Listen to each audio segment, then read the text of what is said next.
1 जून को 7वें चरण की वोटिंग के बाद इंडिया गठबंधन के नेता दिल्ली में एकजुट होंगे, मगर इस मीटिंग में ममता बनर्जी शामिल नहीं होंगी। उन्होंने एक बार फिर बंगाल में इंडिया गठबंधन से दूरी बना ली। चुनाव से पहले भी वह इंडिया ब्लॉक की कई बैठकों से नदारद रही। हालांकि ममता दीदी की तरफ से बयान आया कि साइक्लोन प्रभावित पश्चिम बंगाल में राहत कार्य उनकी प्राथमिकता है, इसीलिए वह दिल्ली नहीं जाएंगी।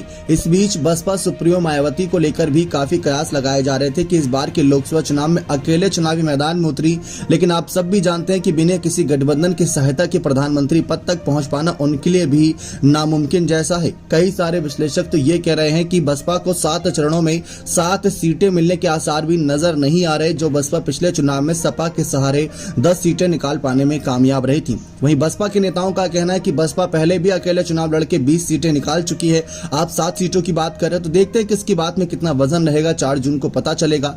लेकिन ममता दीदी ने बड़ा खेल करने की ठान ली है। दरअसल राजनीतिक नजरिए से उनके इस फैसले को बड़ा संदेश माना जा रहा है। पॉलिटिकल एक्सपर्ट मानते हैं कि ममता बनर्जी ने चुनावी नतीजों को भांप लिया है, इसलिए वे वेट एंड वोट के मूड में हैं। बंगाल में इस बार बम्पर वोटिंग हुई है और बीजेपी बड़ी जीत का दावा कर रही है। सूत्रों के अनुसार 1 जून की बैठक में इंडिया ब्लॉक के नेता पीएम पद के दावेदारों और रिजल्ट के बाद की रणनीतियों पर चर्चा करेगी। इस मीटिंग में नए सहयोगी दलों की तलाश पर भी बात होगी। पिछले साल के दौरान ममता इंडिया ब्लॉक के साथ दूर रही और दूर भी रही। 23 जून को इंडिया ब्लॉक की पहली मीटिंग पटना में हुई थी, जिसके संयोजक नीतीश कुमार थे। इसके बाद विपक्षी दलों के गठबंधन की 3 और मीटिंग हुई, जिसमें ममता बनर्जी शामिल हुई। तीसरी मीटिंग के बाद इंडिया गठबंधन के कई नेताओं ने अलग राह चुन ली। 19 दिसंबर को दिल्ली में हुई चौथी बैठक के बाद बंगाल में सीटों के बंटवारे पर कांग्रेस में खींचतान हुई। ममता बनर्जी ने एक तरफ बंगाल की सभी 42 लोकसभा सीटों पर चुनाव लड़ने का ऐलान कर दिया। मजबूर कांग्रेस बंगाल में वाम दलों के साथ चुनाव में उतरी। आखिरी बार 31 मार्च को अरविंद केजरीवाल गिरफ्तारी के बाद दिल्ली में हुई लोकतंत्र बचाओ रैली में विपक्षी दलों के नेता जुटे, मगर उसमें ममता दीदी नहीं आई। उन्होंने अपनी टीएमसी सांसद जेरेक ओब्रायन को भेज दिया। इस बीच ममता बनर्जी का एक भी बयान आया इस मामले पर बहुत चर्चाओं का विषय था। फिलहाल अगर हम देखें तो राजनीति के जानकारों का मानना है कि चुनाव के रिजल्ट से पहले विपक्षी दल एक दूसरे की ताकत आंकने की कोशिश करेंगे। केंद्र में सरकार बनाने के लिए 272 लोकसभा सीटों की जरूरत होती है।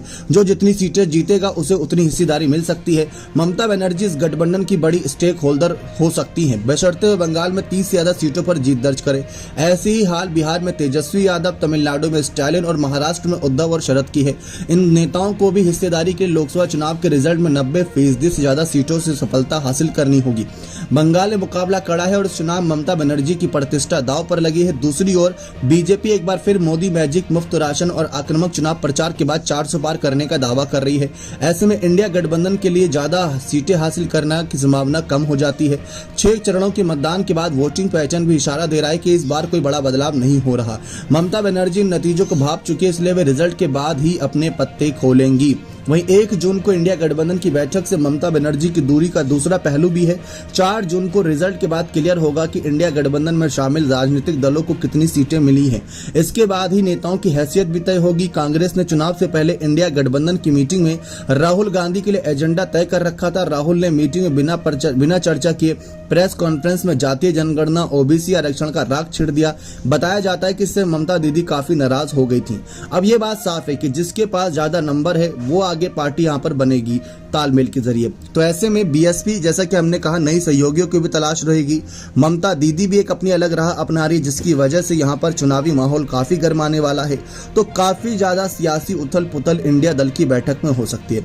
हो ये भी सकता है कि ममता बनर्जी ने बात कही कि साइक्लोन तूफान या फिर उस दिन वोटिंग भी होनी है, इसलिए ममता बनर्जी अपना गढ़ छोड़कर कहीं नहीं जाएंगी। तो वह एक वजह हो सकती है।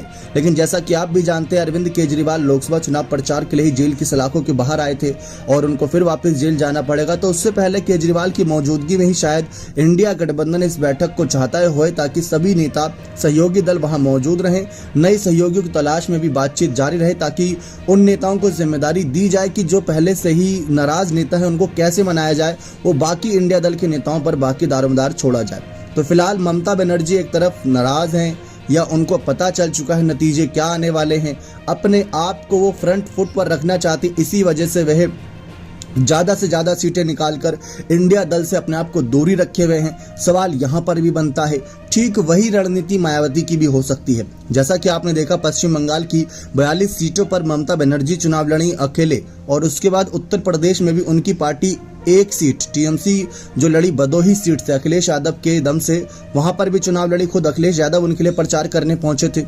तो ममता बनर्जी इंडिया दल का हिस्सा होते हुए भी इंडिया दल का एक तरीके से हिस्सा नहीं है, क्योंकि आप खुद आकलन लगाइए कि अगर 42 सीटों पर 7 कांग्रेस का टीएमसी को मिल जाता तो बीजेपी शायद इतना जो कह रही है कि यहाँ पर ममता बनर्जी का वजूद खत्म होने वाला है, अपनी साख बचाने के लिए वह चुनाव लड़ रहे हैं, शायद वहां पर माहौल बदल जाता। वही बात मायावती की भी आ रही है। मायावती को लेकर भी यही कहा जा रहा है कि उत्तर प्रदेश की सियासी जंग में वह मुख्य मुकाबले से दूर हैं।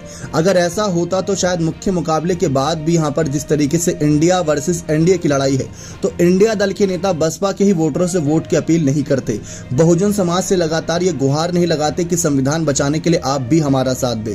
अगर इंडिया दल सचमुच इतना मुख्य मुकाबले में होता तो बसपा की अहमियत पहले से ही घट चुकी होती। लेकिन मायावती ने अब भी दिखाया अपने प्रत्याशियों को लगातार बदलाव करके कि हाँ, वह भी मुख्य मुकाबले में बनी हुई है। बताया जाता है करीब 14 से अधिक सीटों पर बसपा ने अंतिम समय में प्रत्याशी बदले। इसके पीछे का कारण विपक्ष का कहना है कि वो बीजेपी को जिताना चाहते हैं, जबकि बसपा के नेताओं का कहना है कि बसपा अपनी जीत के लिए चुनाव लड़ रही है और बसपा खुद चाहती सत्ता में आना। मायावती भी ये बात भली भांति जानती थी कि इंडिया गठबंधन में कांग्रेस की ही ज्यादा चलने वाली है। ये बात हमें तब से देखने को मिली थी जब पटना वाली मीटिंग के बाद बेंगलुरु में दूसरी बैठक हुई थी।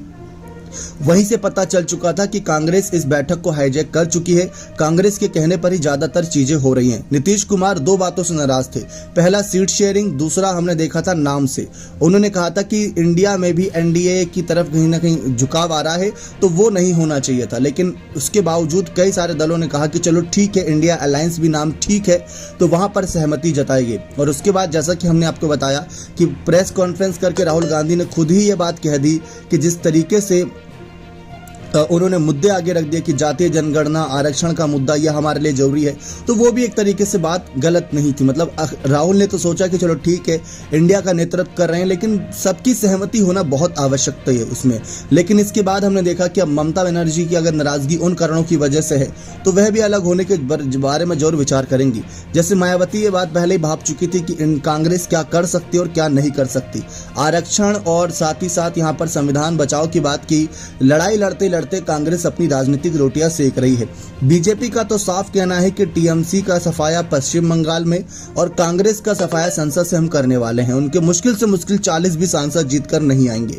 वहीं अखिलेश यादव का बीएसपी को लेकर दावा है कि बीएसपी की इस बार ज्यादा बड़ी जीत नहीं होने वाली, क्योंकि जनता का झुकाव इंडिया गठबंधन की ओर है। तो 4 जून के चुनावी नतीजों को लेकर अभी से ही एक सस्पेंस क्रिएट होना शुरू हो गया है कि आखिर क्या माहौल उस दिन रहने वाला है। एक तरफ ममता दीदी, दूसरी तरफ बहन मायावती, यानी कि दोनों महिलाओं ने ही इस समय एक ऐसा दांव चलाया जिसकी वजह से इंडिया दलों की नींदें उड़ने वाली हैं। देखते हैं 1 जून को क्या कुछ बातें तय होती हैं। बने रहें चैनल के साथ। बहुत बहुत धन्यवाद।